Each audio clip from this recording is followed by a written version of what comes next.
अस्सलाम वालेकुम फ्रेंड्स, उम्मीद है कि आप सब खैरियत से होंगे। तो आज आप लोगों को बताने वाले हैं कि अगर पेशाब में जिन लोगों को जलन होती है तो उनके लिए ये बहुत ही आसान सी और छोटी सी टिप्स है। इसको ज़रूर ट्राई करके देखिएगा तो आपको इंशाल्लाह ताला फ़ायदा होगा। अक्सर दफ़ा ऐसा होता है कि बहुत सारे लोगों को ये बीमारी या मसला इसलिए होता है, या तो वो ज़्यादा मिर्ची वगैरह खाते हैं या फिर उनको वैसे ही अंदर इन्फेक्शन वगैरह हो जाता है जिसकी वजह से उनको जलन होती है।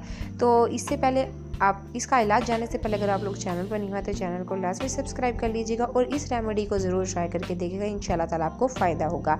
तो सबसे पहले आप लोगों ने क्या करना है, अगर आपके पेशाब के वक्त जलन होती है, दर्द होता है, तो गाजर के बीजों के 2 चम्मच 1 गिलास पानी में उबाल कर आप लोगों ने पीने हैं।